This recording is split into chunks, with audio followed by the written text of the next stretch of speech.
and welcome to the Everyday Board Game Podcast with your host, Daniel. And Daniel. Daniel. Man, I've missed this podcast lately. So have I. Honestly, I needed it. Just a quick thing. The reason why we were delayed on recording this, I had a health issue that needed to be taken care of. Mm-hmm. Everything's fine now. Everything's good. Everything's getting under control.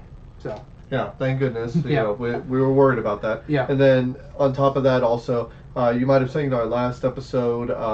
We gave a tribute to one of our good friends who passed away. Yep. A week ago, or 2 weeks ago. That was really hard for both of us, so we decided let's just take that week off. Yeah. But we're back here. It is October. It is 2023. We are into a fun season. We love spooky season. This is our big thing. Yeah, I love spooky season. It's one of my favorites. Big thing first, we do have a contest winner. That's right. So before we get into today's episode, if you've been listening to the past 4 episodes, you know that we've been running a contest for a pretty awesome game, a sealed copy of this glared box right here. It is Marvel United. Marvel United, a sealed copy. And today, right before the episode, we pulled a random winner. Remember, there was 3 ways you could enter: by being a follower on Twitch, by being subscribed on YouTube, or by entering in our contest, by entering in our email secret passcodes to our email. We have done that. We have opened it up a little bit more than we normally would have. We were originally going to do the lower 48 states. Then we expanded it to the full 50 states. Then we decided we're going to make this an international contest. Because why? We don't care about spending money. Clearly, we don't care. We're board game hobbyists, so so it was open to the United States, including Hawaii, Puerto Rico, I believe, and Alaska, Canada, and the UK. And the UK. And we pulled a winner. I didn't see what the username was. The username is, well, he's known as Adam from the UK. From the UK. So lucky him that we opened it up to that. We'll be shipping that out very soon. Very much so. Very, very soon. So Adam, thank you so much for entering in. We appreciate you sending us the emails and all that stuff. Yeah, I'll shoot him an email, let him know he won, and then we should hopefully get it sent out soonish. Yeah, and we decided that this would be a great way that we opened it up to multiple countries because we had subscribers on Twitch. We do really appreciate that. Even though, like, you know, unfortunately, as soon as you subscribed, we had to, like, take leave, unfortunately. Yeah. That's just how life works. But we do want to say thank you for that, and we'll be doing more contests in the future. And thank you for everybody who entered. Thank you for the subscribers, the Facebook followers, or not Facebook followers, the Twitch followers. Sorry, my wife just sent me a message on Facebook, that's why. Right. But other than that, you guys have a great time with us, and we want to reward that. That's right. So, before we get into today's episode, we're going to be well, let's talk about what the episode is. One more shout out. Oh, I'm going to come to that. Don't worry. Okay. The episode itself today, it's our Chits and Giggles standard episode. We have a discussion topic that we wanted to talk about. And it's kind of a dark theme, but please understand that this is entirely tongue-in-cheek is what we're planning on with this episode. Today, we thought that if some major life event happened in your world where you had to purge all of your board games. So, for example, if I had to purge all of my games and just get rid of them immediately, what would be the first ones that you and our mutual friends would be chomping at the bits for? Yeah, exactly. That's the goal, is that it could be a number of reasons. It could be as simple as, like, our wives are tired of us playing board games. Say, get rid of them, choose me or the cardboard. And after we awkwardly go, well, I mean, like, we know which one we choose, but don't make me seem awkward about it, right? Yeah, And of course we're going to choose our wives. But why can't we have both? No. Or there's another, let's say we had to move, like, to a place and we only had enough room for, like, a few games or whatever. And we had to get rid of the rest. Or, even worse, murder! To keep it in theme, of course. I've met your wife and I've seen the show she watched, so... You heard it here first, people. If I go missing, you'll know why. You know who. If he got some of my board games, he will likely not be a suspect, but maybe, I don't know. So we were talking about that. And also right before the episode, we had a couple of our viewers, Mario Fanatics, Luminous, some of our regulars. Thank you for joining us today. We're going to be pulling a game from each of their collections. Yep. In fact, Mario Fanatics, I already pulled one from his collection. which I'll be talking about it shortly. Alrighty, so with that being said, what have you been playing? Ooh, what have I been playing? So this goes into the first thing that I wanted to bring up. I played a lot of games last weekend. Oh, okay. I was going to say. Last weekend. This is where you're going to talk about. Yep, this is going to be my shout out. And I wanted to give a shout out to one of our friends. He joins us on the stream. I hope he'll join soon. ABQ Plays. ABQ Plays, yep. And he hosted the Albuquerque Proto Spiel up in Albuquerque, New Mexico. The first one in a long while and in a long distance. This was the inaugural one, actually, for Albuquerque itself. And I went up there for a day, show my support. Played a lot of good prototypes that other people were working on. Some I liked, some they were okay. But I played a few different games. One I just wanted to bring up real quick because I don't remember the name of it. So if you guys happen to know, let me know. But it's a deduction game, social deduction, where everyone had their own role, right? And the way it approached it, it's more of a storytelling game, where you had cards that would ask you a question about, and it would be kind of like a lead into the story. It's like someone in here makes you feel uncomfortable because of some information you think they know. Who is it and what do they know? And you have to explain it in your character what that information would be. It just led to some silly stuff, completely over the top.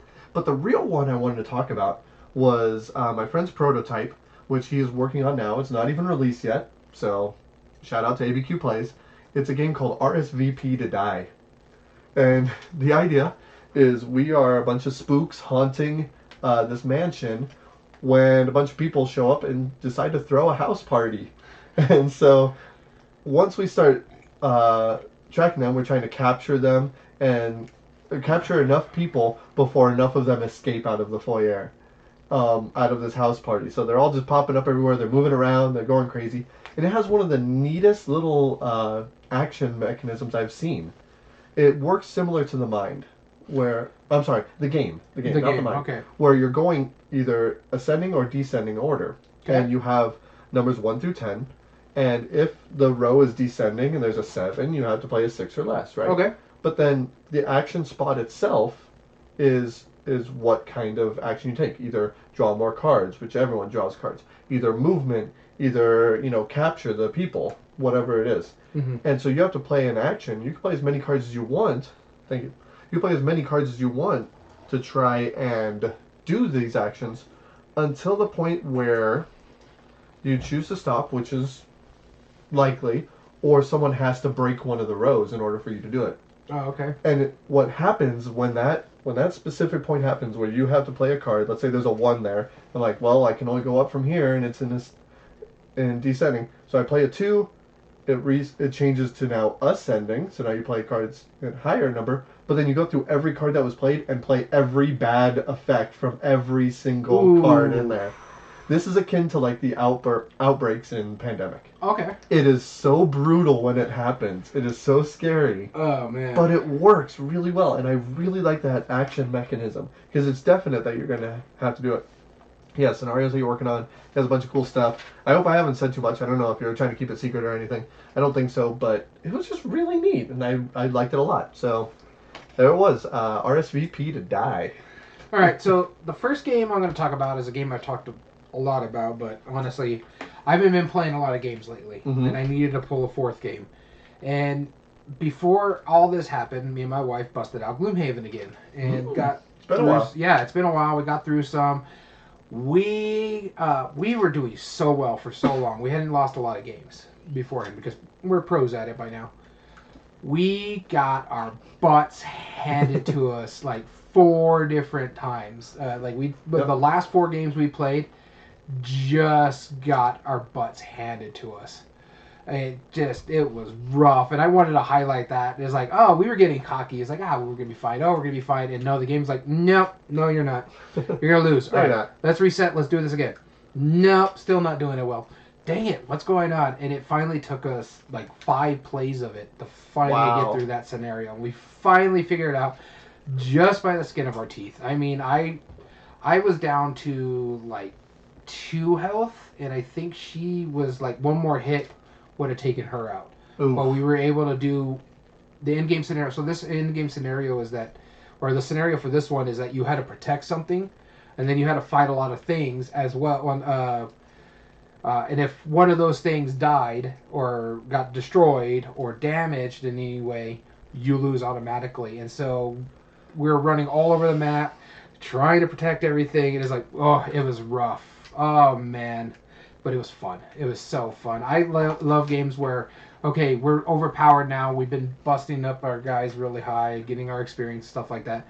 And then we're, oh, okay, this is getting easy. Maybe we'll bump up the levels or something like that. Because we've been playing normal. Everything's been on the same level as us. We're like, okay, maybe we'll start bumping it up.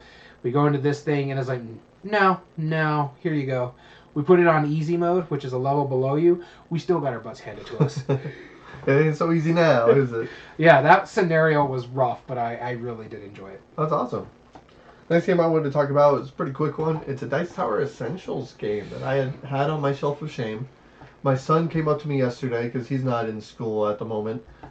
He came up, he's like, Dad, I'm bored. You want to play a game? I'm like, sure. Go look at my shelf of shame. Pick one. And we'll just learn it. And he was like, okay.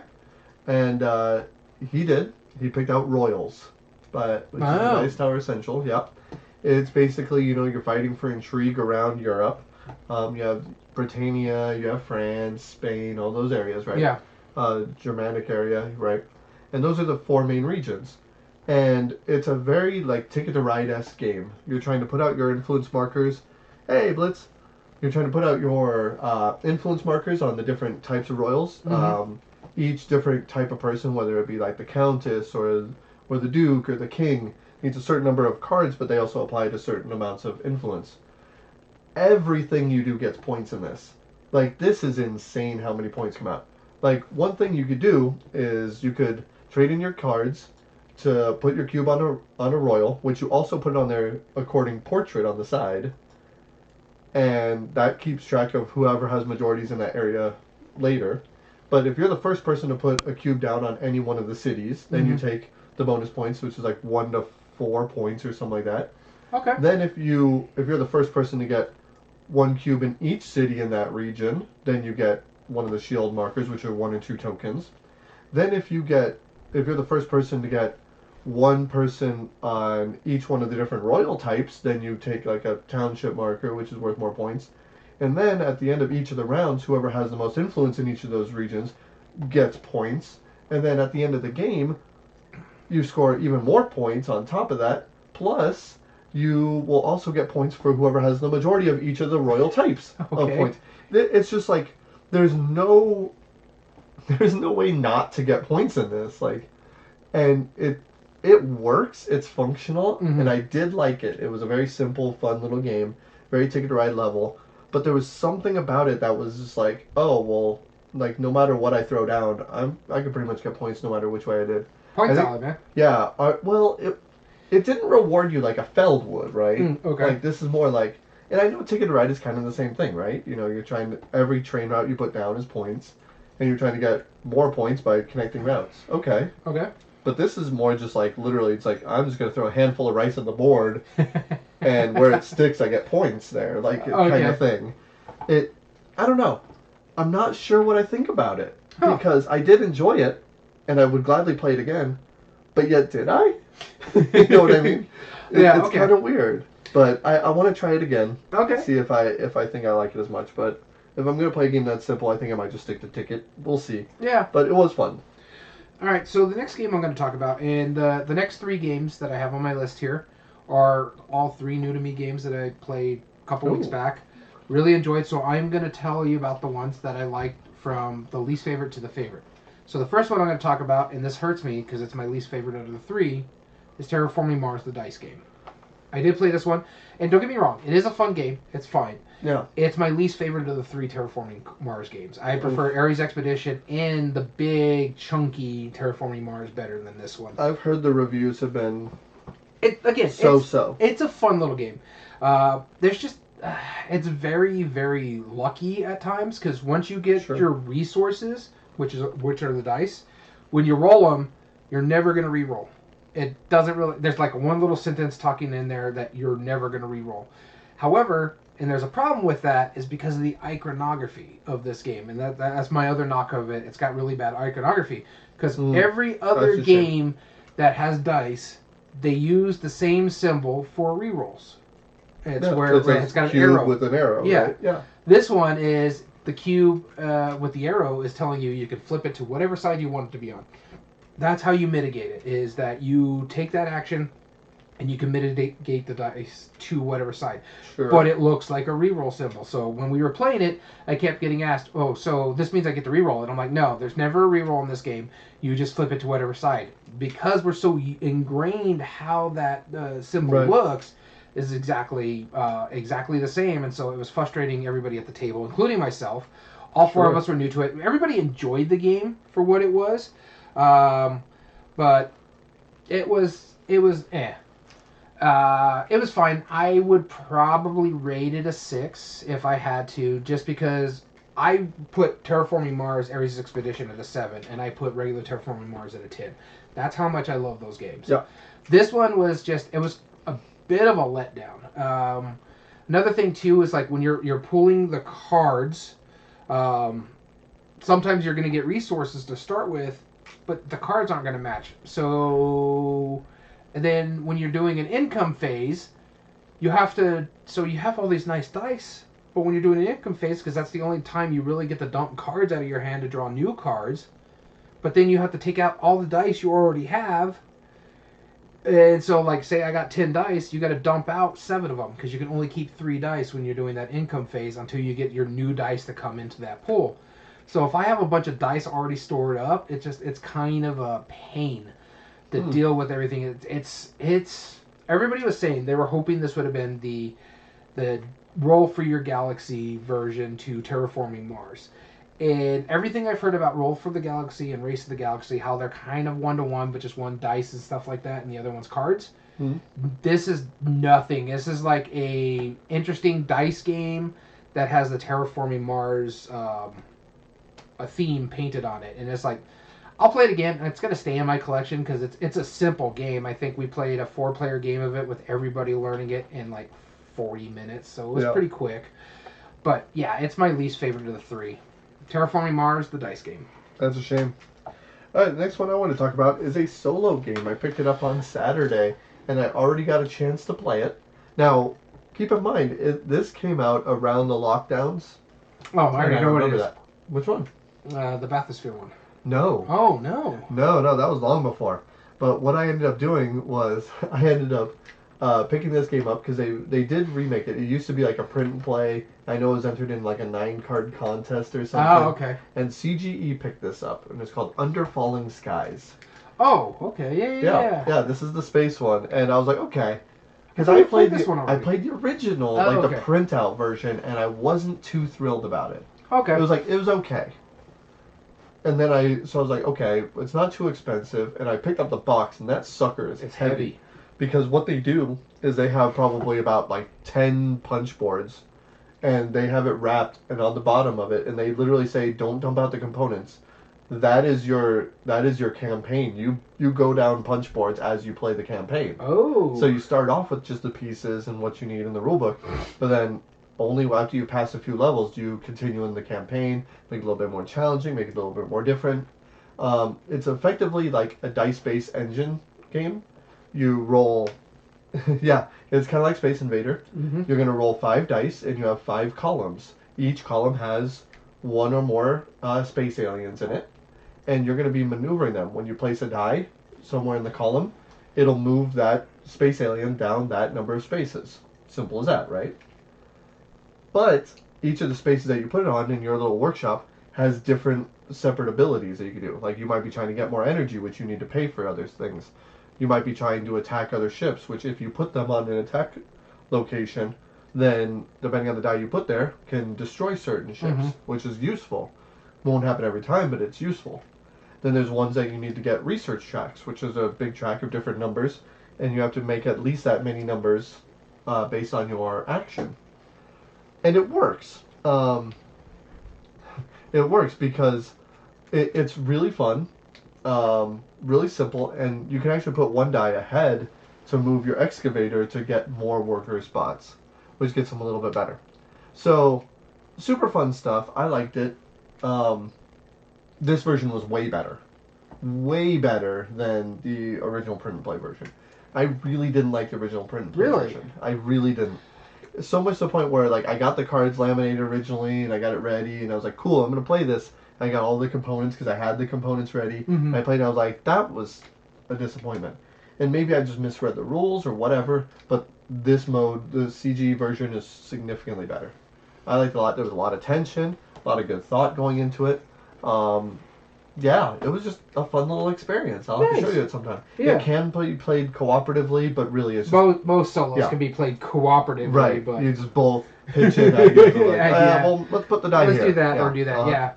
So, speaking of solo games, that Final Girl Series 3 is looking good, man. Yep. I'm excited for it. I'm only in the... I looked into it a little bit, too. The only one I'm in, of course, is Series 3, because I got the other two. Of course. And all the good stuff. But, man, I'm really, really happy how well they're doing. For a solo game to be making that kind of money. More than $1 million. Yeah. Yep. So, that's unbelievable. That's right. So the next game I'm going to talk about here is a game I played only 2 players. Our friend Gamehead Geek came over. We played this. This is a copy of his that he picked up at Barnes & Noble. I believe it's CGE, if I remember correctly.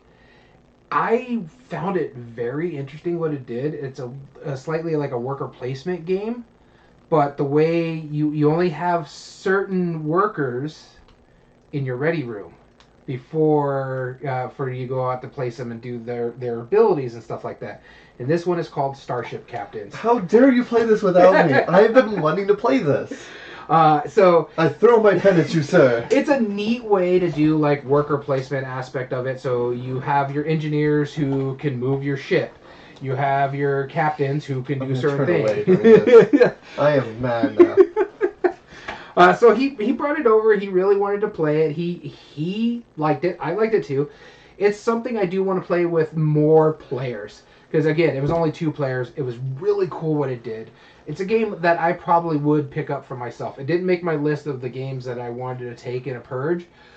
But it was really well done. I liked it a lot. It was really neat. It's very well produced too. Yeah. The ships are pretty cool. The way it works is so when your workers are done, you keep sliding them in this little slot until you only have 3 waiting. Basically, they're on break. And everybody in your ready room is the ones that you can send out there and do the work. So you're kind of trying to manipulate which one am I going to move first, because I know if he's in the front of the line when it slides, he's just going to come back to work. Yeah. So it's really, really cool what it does. I liked it a lot. It was very, very fun. And I'm probably going to pick up a copy for myself.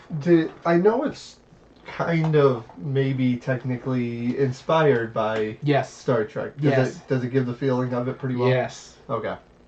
Yeah, you kind of feel like it. You have like 3 different factions you can vie for, and they each have their own special ability, so you're running up on their tracks too. You have they're the bots or something like that. There's an android faction, there's a pirate faction, and then there's an intelligence faction. So yeah, it is really, really neat what it does. It's really cool. I enjoy it a lot. Anachrony is a really good... that one's a really good one. Yeah, I agree with this. The last one I wanted to talk about is kind of a remake of a classic game. Okay. It's a card and dice version of Risk. It's called Risk Strike. Oh, you did play this one then, huh? Yes. Yeah, I bought it, and I bought it last week, and I've played it through 4 times already. Okay. I really like it. It's really fun. That's what I was hearing. Who was it? Tom Vassell was saying it's the only way he wants to play Risk now. Yes, absolutely. Because it gives you that feel. It leads to stand-up moments. It's real simple.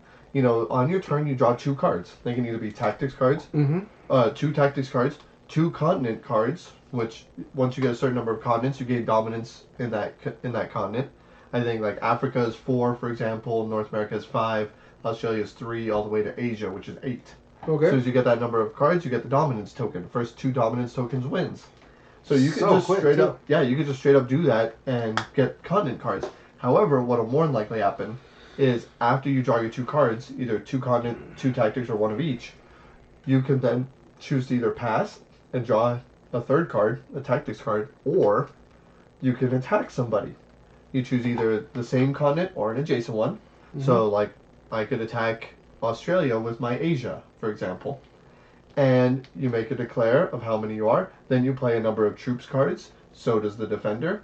Defender still rolls 2 dice. You roll 3. Roll it out. After each roll, compare the highest numbers of each, and discard cards accordingly. If you're the attacker and you destroy one of their continent cards, it goes to you. If they defend it and destroy one of your continent cards, it goes to the middle, which is surrendered, which somebody else can draw instead of blindly from the deck. Okay. I had 7 Asia cards, and I was ready to take victory in Asia.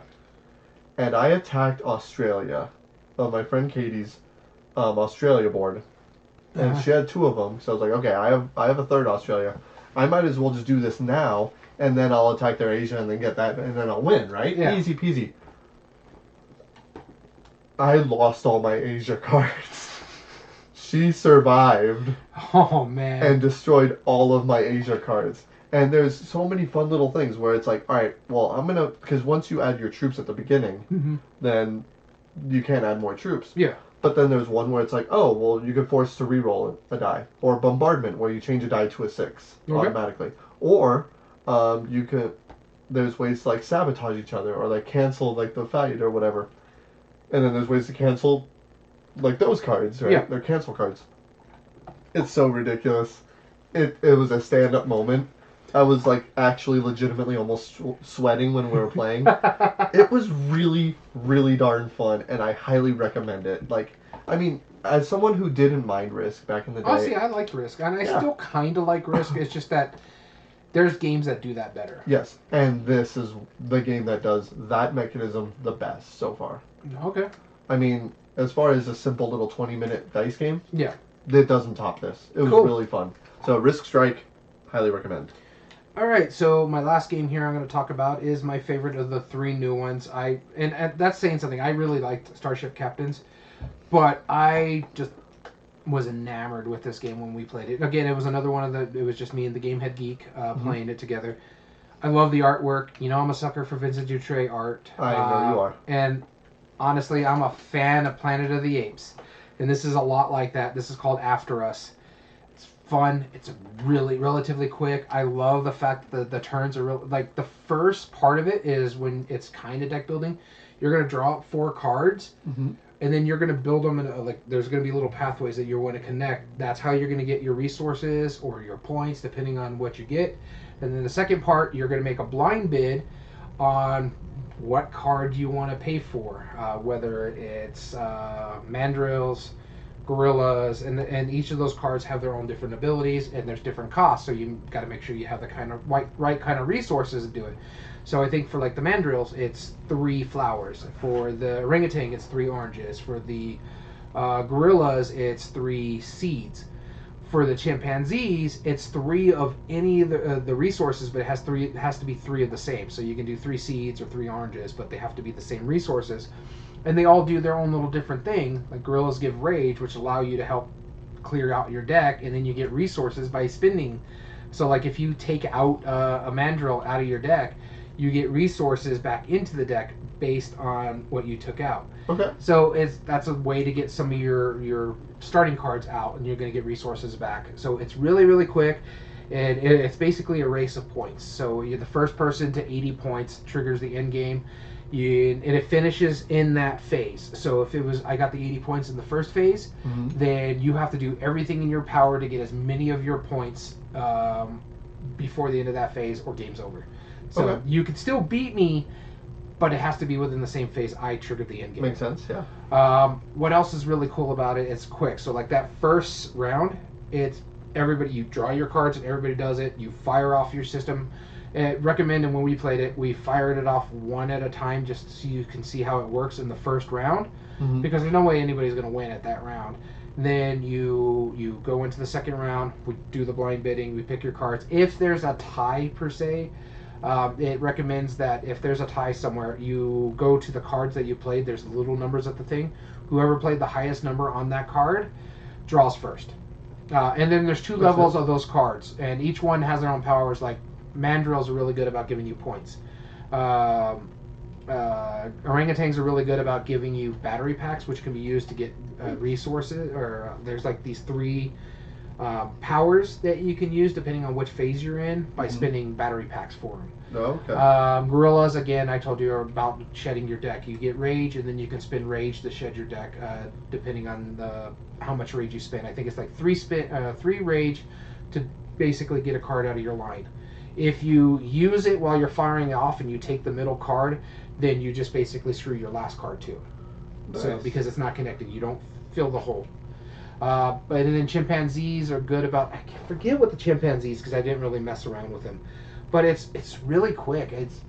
We played a 2-player game in about 20-30 minutes, and that was a teaching game too. It's because the first phase after that first round just fires off. Once you're done, you just wait. You make your pick about what you're going to pick for the monkey or the ape that's going to be next, and you go from there. And it was really, really, really good. I really enjoyed it. Awesome. After Us. And now this is rare that you start, or I start before you, so it threw me off a little bit. Good deal. Well, so let's get into today's episode today. We are going to be talking about games that if one of us had to purge our collections of its entirety, what would be the first one that the other people would pick? All right, but let's do our little honorable mentions for the people in our chat. They sent us their collection, and we got to look at it. You want to flip the coin of doom? Sure. Oh, you go ahead and start, because Mario Fanatics is one of my... Okay, so I'll do Mario Fanatics here on mine. My honorable mention here, I was looking at his collection. He has some copies of HeroScape. I've always wanted to try this game. I just wasn't about to spend the money on him, so... Yeah, so there you go. And so you might see Mario Fanatics here in my list here in a little bit. All right, and then... so now let's go into Illuminous. Yep. Great common viewer. Thank you, Illuminous, as always, for joining us on our episode. Sent us their list and let us pick from theirs. I'll start. That would be you, yep. That would be me, wouldn't it? Yep. Yeah. The one, as soon as I saw it, I'm like, yeah, this I want. I want a copy. I've played this probably about 100 times, and I have yet to own a physical copy of it. As soon as I saw that Illuminous had Deep Space D6, hands down, that was mine. I was like, if you ever had to get rid of your collection, like, send it my way, because Deep Space D6, I've been wanting a copy of that for a long, long time. Mario Fanatic put what he would take from our collection. You would be Dice Throne with Quacks of Quedlinburg as an honorable mention. And then he would pick from me Western Legends. That is a great pick. That is such a good game. An honorable mention Unmatched, another great pick. I like both those picks, and Danny's picks as well. Yep. I don't have like the big stuff with Dice Throne. I only have the Marvel one, and then I do have Quacks now too. Yep. And for my pick of Illuminous is Subterra Collector's Edition. I've been wanting to play this game for so long. Yep. When I saw that, I'm like, that one right there. Because that kind of stuff is just what really intrigues me. The going under, the dark, the mysterious, trying to explore, but kind of like the Night Cage in a sense, where you don't know what's coming up. But Subterra Collector's Edition, I once I saw that, I was like, yeah, I'm going to pull that one. Yeah. So, Daniel, let's get into our list. We picked 8 games amongst our friends, IBT? I don't know what IBT is. Sorry, Luminous, I don't know what... Yeah, well, it happens. So, how did you put your list in order? The way I put the list in order is, my number 1 is the game I want most out of all the 8 here. Yeah, okay. That's what I did as well. So, out of the 4 collections, or 5 collections that I looked at your collection. Mm-hmm. There's 2 games from yours. There's 1 from our mutual friend Dom. 2 from Gamehead Geek.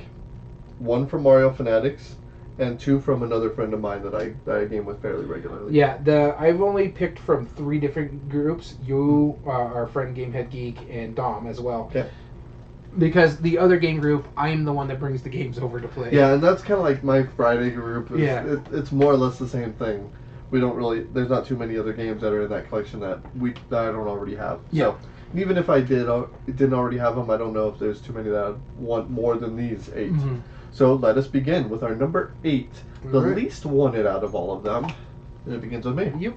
And this is the one that I picked from Mario Fanatics 1. And I put it as number 8, not because it's the 8th least wanted. I definitely wanted it. But I was actually talking with him today. And it has a caveat to it.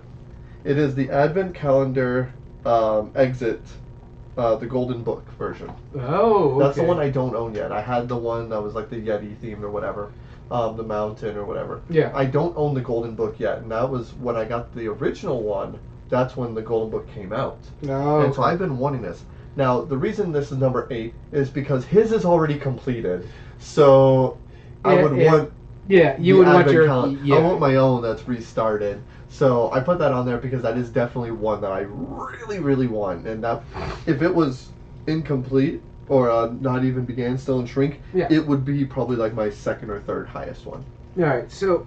My number 8 comes from our friend Dom, his collection. And the reason why this is the lowest on my list here is like, I want it. I don't want to spend the money on it, so I would collect it from him. Because he spent the money. We're fine. Yeah. And a big part of it, too, is it's a long game, so it's not going to get played a lot.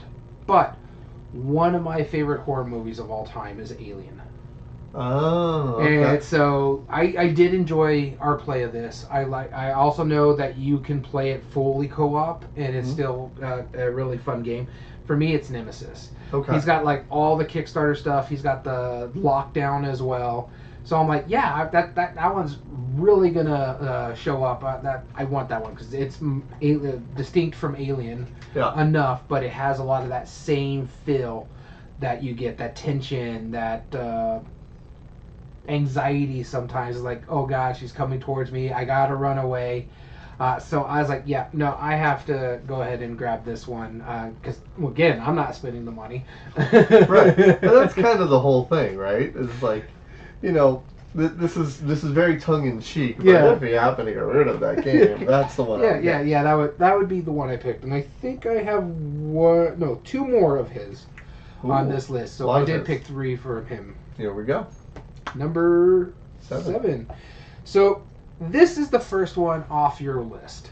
How many from mine total? 3. 3. Okay. This is the first of 3. Relatively new for us to have just played. You actually just picked this up this year, and I enjoyed it so much when we played it. I was like, when I was going through my thing, I'm like, yeah, I would take that one out of it. 1, it's very hard to find. It's an out-of-print game. 2, it's really well produced because that's what Days of Wonder does. And this is Relic Runners. Yeah. Okay. I love the way this played. I didn't do well in this game, but I like where you're trying to get like as many different skulls you have, or you have special powers where it give you new skulls. I love that board, and I love it. And for a game as old as it was pretty decently colorblind friendly. There was a little bit stuff, but not as bad as some of the other ones. A little weird. I really, really did enjoy this one. And I'm like, it's a Days of Wonder, so of course I'm going to try to collect the Days of Wonders when I can get them. Yeah, absolutely. Cool. My number 7 is the first one from our friend Gamehead Geeks list, and I actually originally had a different game, and I crossed it off just because I originally put Skate Summer. I almost put that as well. Then as soon as you said how good Starship Captains was, that instantly replaced it because I forgot that he had that. We were going, unfortunately, I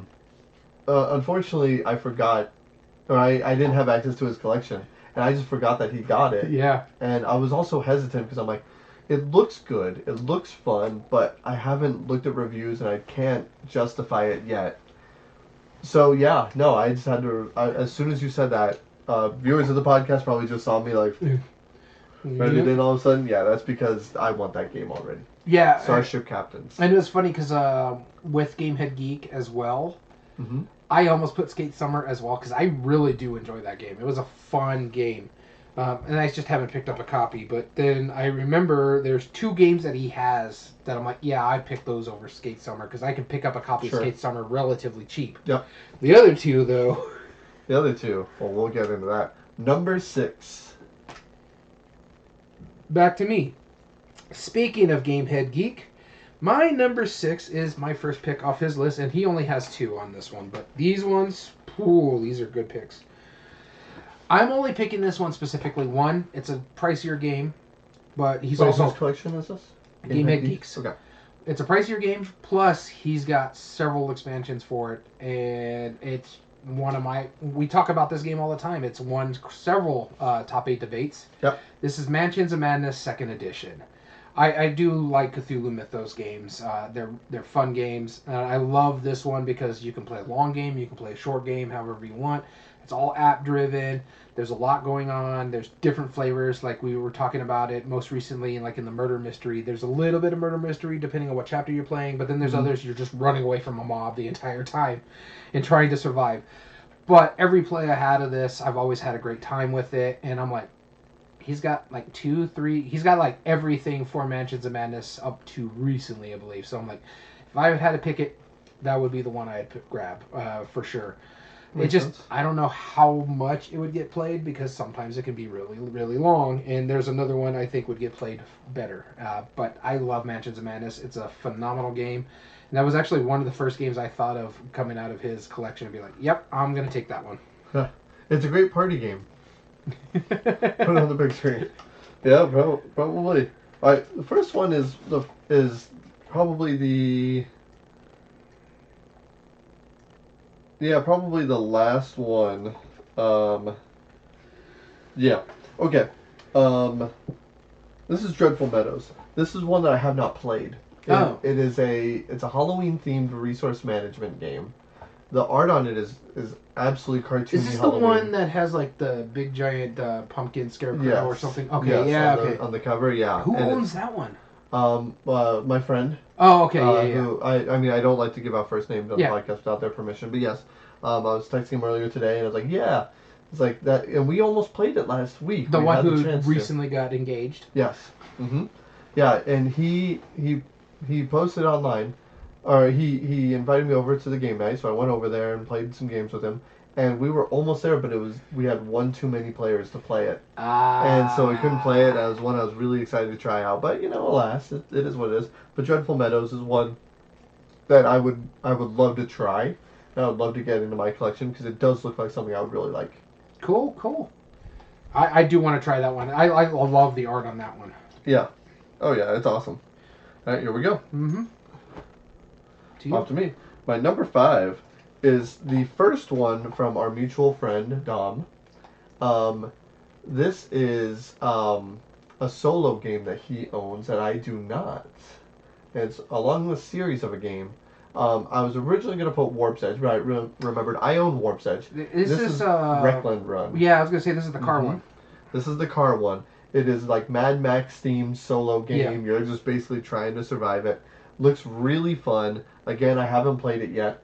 And this is the first one of his list that I would put on mine that I would gladly get from his. He was actually going to show it to me the last week when he came over, but he was like, but it is a solo game, so I'm like, but that doesn't mean we can't play. He was just really excited for us to play Marvel Champions, which is totally fine. Which with the Marvel Champions, which one did he have you play? We played against like the first introductory Rhino, I think.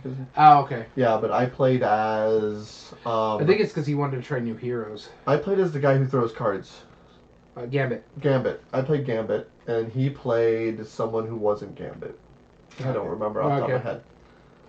It was a good character, it seemed, but I was trying to focus on mine, and no. I agree with him. It's significantly better as a fewer player count. Oh yeah, I refuse to play it past 2 players. Yeah, when we played at 4, that was miserable. It's just the turn is just long, and it's too brutal too at 4 players. Yes, because all the bad stuff hits every turn, and it just compounds and compounds and compounds. There's just a lot of math. And plus, you're putting control, and you're also putting everybody's obligation in there too. Right. So yeah. Reckland Run, exactly. From Renegade Games, I do want to try it. Oh no, that one looks interesting.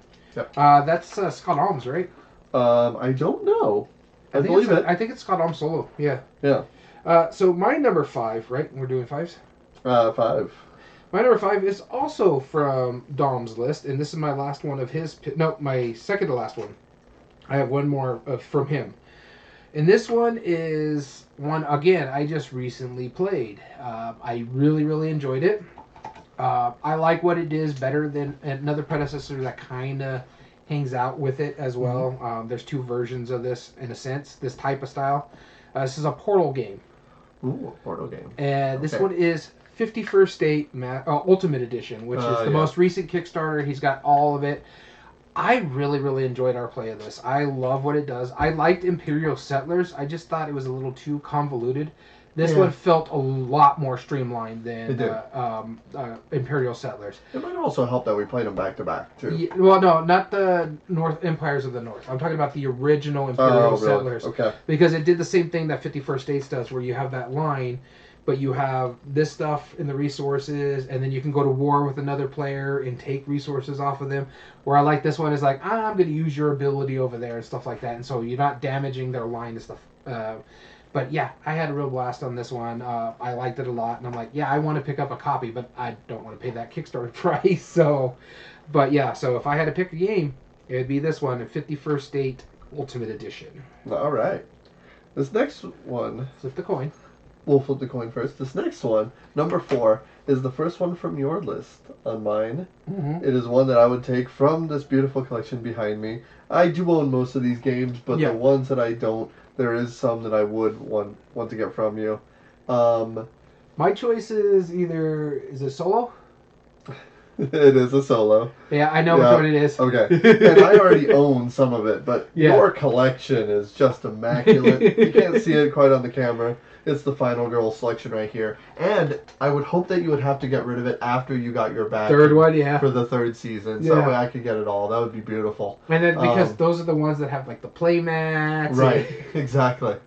No, it's so good. I love it. I would gladly steal that from you. There has been times where I've considered stealing it from you. It's always behind you. It's always behind me. I mean, it's right here taunting me, right? Yeah. But then again, I own like the base plus about 3 scenarios, and I haven't played mine yet. So yeah, I need to. That's why this is the lower of the 2 options on this. I need to finish off the first series. I only need like one more character to play. The Oka, what is it? The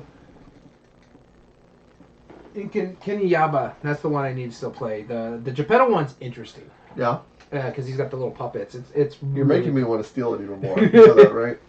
So, yeah, I'm looking forward to getting more of it. In fact, I'm probably going to try to play some this week, especially now that everything's starting to settle down. I can start gaming again. I actually thought about fairly soon, like maybe Christmas break, having an all-day game day of just solo games by myself, and just like having my own personal little game day. Yeah, no, same thing. Like SOS Titanic, I have a Friday, Final Girl. Yeah, that's funny. I don't have that many solo games, but I like playing some co-ops, like Horrified solo. Yeah. Speaking of which, my Horrifieds are mixed up. I don't know where my other Horrified is. Oh, I have no idea. Not my new one. I didn't steal it, I swear. I know where the new one is. I'm talking about my original Horrified. Oh, okay. So we're going to our number 4s. Yep. Oh yeah, that was you. So my number 4 here is the last game from Gamehead Geek, and again, as I say, this is a relatively new one that we just played. But man, I had a blast playing this one. This is another one that when I popped up in my head, I'm like, yeah, that I would for sure take this one. Because again, a lot of our collections are intermingled. We kind of have a lot of the same games, but I know for a fact he's the only one that has this game, and I enjoy this so much. It's a dexterity game, co-op. It's Dungeon Fighter. Oh. Dungeon Fighter was really good. I had a blast of it, especially when he had to hold your hand to throw the die, and then you're trying to get in the target to fight the big bad. It was such a blast. When we're talking about like stand-up moments or just game immersion and memorable moments, this is one because it's just hilarity ensuing, and you're or like when you're trying to throw the die from under the table. Did I get it?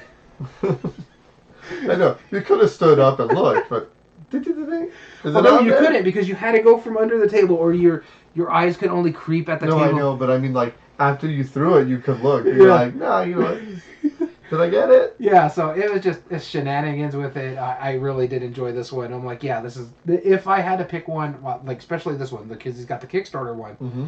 This would be the one I'd take hands down out of his collection. Cool. All right, on to our number 3. Yeah. Starting with me, my number 3 is the next one that's coming out of your collection. Ooh, can I try and guess this one? The Pint Ultimate one. I will give you a clue. Okay. If you want one. Sure. Feld.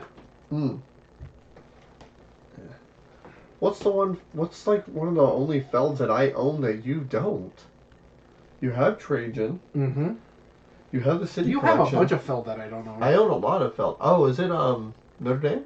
No, I own a Notre Dame. Oh. It's on this shelf. It's right there behind all this. You own Aquasphere, Bonfire, but he's the... What Feld is it that... If I happens, there's no way that's it. If it wasn't if I didn't own Aquasphere, it would have been Aquasphere. But there's one that I was like, yeah, I'll take that one. It's not Amerigo because I just got that. Right, you just got Amerigo. And it's not the 2-player one, is it? Or either of the 2-player ones? No. I know, this is a tough one. What other Felds are there? I mean, I know there's a lot. In the Year of the Dragon? Nope. I thought about that one, but then I remembered you have another one that I really, really want. Jorvik. Jorvik. Yes, okay, Jorvik. Okay, the one that's not Alea. Yeah. It's okay. That one's a really, really fun Feld game. First off, it's a Feld game, so I'm going to steal a Feld out of your collection. Of course. I specifically put Jorvik, but yeah, most of the Felds that I don't own, I would try to take out of your collection. I'd probably have to fight Dom for them, but yeah, for me, out of all the ones that I don't own that you own, Jorvik is probably my favorite. Okay. I do really, and like I said, if I didn't pick up a copy of Aquasphere, it would have been that one, because I really did enjoy that one a lot. But Jorvik is a nice little, which is interesting because it's a bidding game, and I'm not a huge fan of bidding games, but I love the way this one works. Jorvik works really well. You have like this really cool top part of it, and then the bottom part of it that works so well, so good. And so I'm like, yeah, this is gonna go on that. This is one of the 2 out of your games that I knew that was going on this list. I just didn't know where they were gonna go. Cool, awesome. And so the other one is the higher one, huh? The other game is... I'm very curious about that. All right, next one, number 2. Starting with me. Did I already say my number 3? I don't think you said your 3. I didn't say my number 3. Because you went first, right? Yep. So this next one is... And I'll be starting number 2, apparently, from the coin. From our mutual friend, Dom. Okay. And this is one of those games where we both learned it together. He instantly bought it. Oh, I know what it is. And showed it to you. I know what it is already. You could have stolen this from 3 different collections. Yep. Tidal Blades, Banner Festival. The card play in this is so interesting. It works incredibly well. I love how it's almost trick-taking, but whoever gets the lowest number also gets a benefit, and everybody else also gets a different type of benefit. If you play the highest, you get to move so far. Yep. If you play in between, so if it's a 4-player game, if you play the in between, you get to place whoever played the highest there, or in suit, because there is suits depending on the section. They get to place tokens out in a little area control part of the board, and if you play the lowest, you get the power of the card. That's right. It works brilliant. It's a really smart design. Yeah, it's really cool. It's significantly better than the original Tidal Blades, which I wanted to like. Oh, I wanted to like it so much, too. And then I played this Banner Festival. I'm like, that just blows out of the water. We both learned it at the Gamma Trade Show. After we were done, we both looked at each other and was like... Yeah, it was good. Super fun. Yeah. To the point I picked up a copy. It's somewhere sitting over here. I don't know where I put it, but it's somewhere over here. Yeah. But yeah, that's a good one. So I will be starting number 2 because that's what the coin came up. All right. My number 2 is again from our mutual friend Dom's list, and this is the last one out of his. And again, it's because he does a lot of these Kickstarters, and I love this game. I adore this game. I don't want to spend the money on this game. Even though it's a quick game, it's much quicker than, say, something like Nemesis or 51st Date. It's kind of like in that same kind of... It's actually easier than 51st Date, but it's kind of like that same kind of time frame. Right. But it's as produced as Nemesis. Okay. It is a Dice Tower essential. Yeah. Foundations of Rome. Yeah, I really do enjoy this game, and I really wanted to get into that Kickstarter, but I'm like, for as simple as this game is, it's so ridiculously expensive. I'm glad they're going to do the smaller one. Foundations of Metropolis or something like that? Foundations of New York? No, it's Foundations of Metropolis. Something like that. Yeah.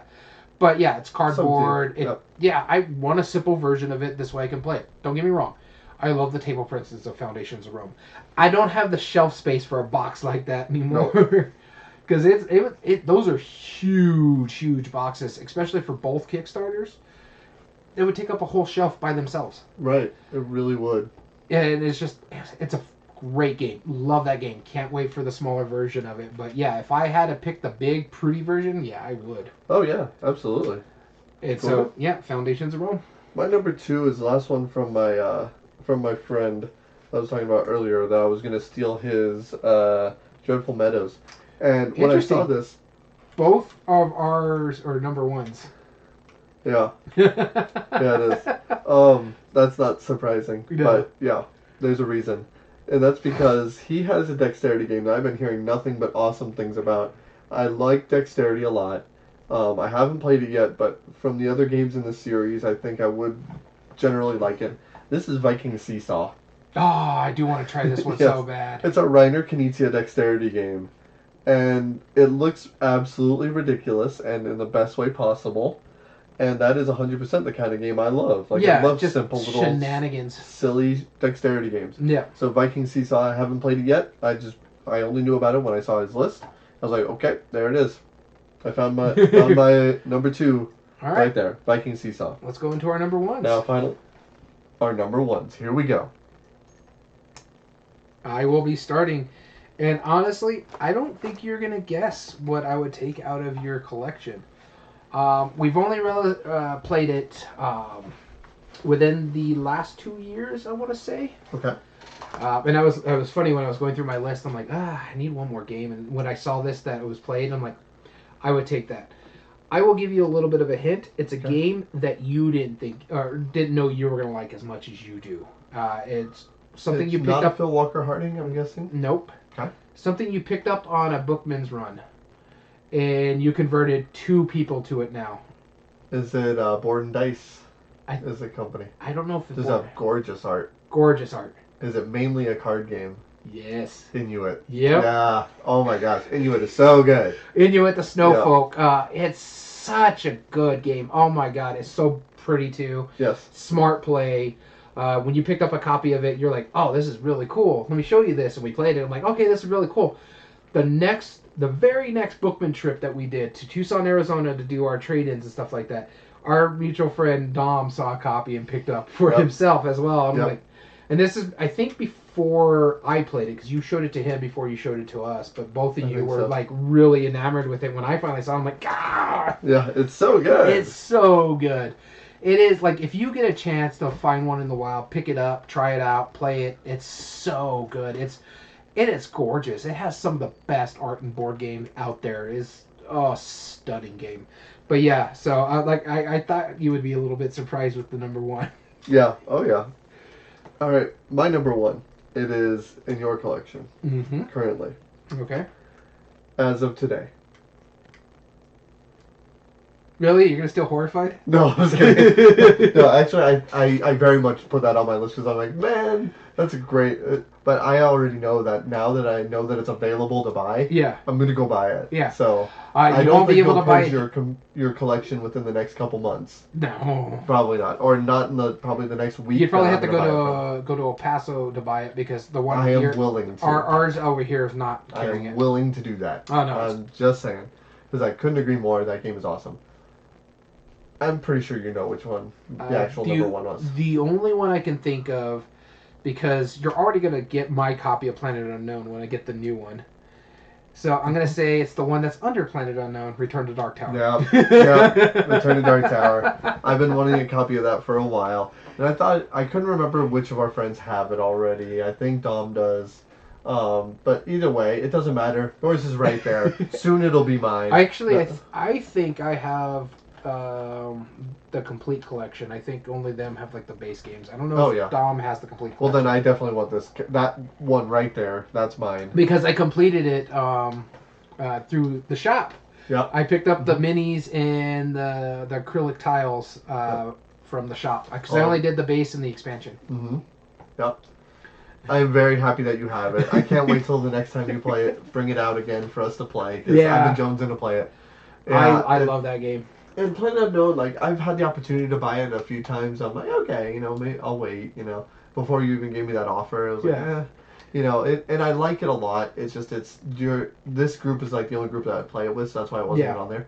I briefly thought about putting Pack of Heroes on it just for completionists. But I was like, I don't like the game enough to use up. If I had to only get 2 games, that ain't gonna be one of them. Yeah. If I have to get any game that, like, if it was literally like, oh, we could just literally just draft it and divvy them all up, then Pack of Heroes would eventually get picked up by me. Or Dom. I don't think he would. The only other one that I was thinking that might have been on your list would have been Western Legends. Yeah. I know you do like that game a lot. I do like Western Legends quite a bit. But again, this group is the only one that would play. Yeah, play it with, That one I can play with more of my other groups, too. Yeah. No, I get that, too. And Return to Dark Tower is such a good game, so that was a good pick. Yeah, and Luminous is not a fan of bidding. Game is pretty, yep. He's talking about that Foundations of Rome. Yeah, Western Legends is pretty awesome. It's legit. I like that game a lot. All right, so that was our list of, if we had to purge our collections, what would be the games that the other players would scavenge and fight over? That is it. How many of the ones that you picked off of my collection do you think the other guys would go for?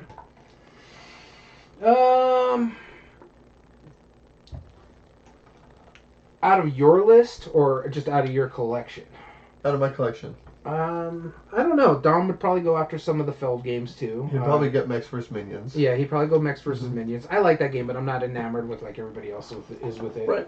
I do like it, though. I think everybody already owns Quacks, so I don't think Quacks is going anywhere. I don't think Gamehead Geek played Inuit. I don't think he's played it. I know out of my collection, Dom would probably steal my Everdell. Yeah. Because I have the complete set. Yep. Out of your collection, I'm trying to think what else they would take. So I'm trying to see what else you would have. I don't know. Because I'm trying to see like what we share. I'm surprised you didn't choose One Small Step. Yeah. Yeah. I didn't like it that much. You didn't? Oh, I love it. It was okay. It was fun, but it wasn't like it is. I also considered. I know. Underground Railroad. Oh yeah, that one's a really good one. I know. Out of your collection, I'm trying to think what else you have that they would take. Concordia, probably. I think Dom would probably fight me over my Mechs vs. Minions. Yeah, he'd probably take Concordia too. Yep. The giant Cthulhu statue from Death May Die. Yeah, probably. Yeah, no one in our group owns it, but everybody but you owns Cthulhu Death May Die. Mm-hmm. That's fine. It doesn't look like it looks like a game I do want to try. You would have fun. I don't think it's one that I would be going out of my way to buy. I'm trying to remember what is in your collection that I can think of. Like, I knew the ones that I was going to take. He's already got Inuit. He's already got, would take... We'll do that as the after show. We'll look through my collection and you can decide there. Well, we want to thank you so much for tuning in. We hope you enjoyed this silly, ridiculous episode. Before we close out, what would you think they would take from mine? Oh, Final Girl, hands down. Oh, yeah. Maybe animated as well. I already know one that Dom would take out of mine. Castles of Burgundy, if they don't know. Gamehead Geek would take animated for sure. His wife is a huge Disney fan. They pretty much have United, right? Yeah, Top Shelf. Oh, Frosthaven. Well, yeah, of course. Top Shelf. Dom would take off my Top Shelf. I already know. Just under Terraforming Mars there. Where's Terraforming Mars? Books of Time. Oh, yeah. I thought about that, but again, I didn't want to put it too many that we didn't know yet. But yeah, well, so silly after show. All right, let's get out of here. Thank you so much for tuning in. We want to thank you so much for joining us on our live episode. Our friends at Luminous, Blitz, Mario Fanatic, and anybody else who joins us on a live filming of this, you can join us at twitch.tv/everydayboardgames to join in on the conversation. As well as all video re-uploads are found on YouTube under youtube.com/@everydayboardgamespodcast. And if you like what we do, there are 3 things you can do to help us grow on that platform. Subscribe if you're not, like the video, and comment down below and tell us your thoughts on the subject. As well as all audio versions can be found on most podcast platforms under Everyday Board Games Podcast. This includes Spotify, Google, Amazon Music, Podbean, and now Apple. And if you ever want to reach out to us directly, whether it's to give us ideas for future episodes, just to say hello, or enter in other future contests, like our winner, you can email us at everydayboardgames2020@gmail.com. That's right, we've been going for 3 years now. Yep. And with that being 4 said, years. let's close it out. And we want to thank you so much for tuning in. As always, I've been your host, Daniel. And I've been your host, Daniel. And we want to thank you for listening to Everyday Board Games. And remember, every day is a good day for board gaming.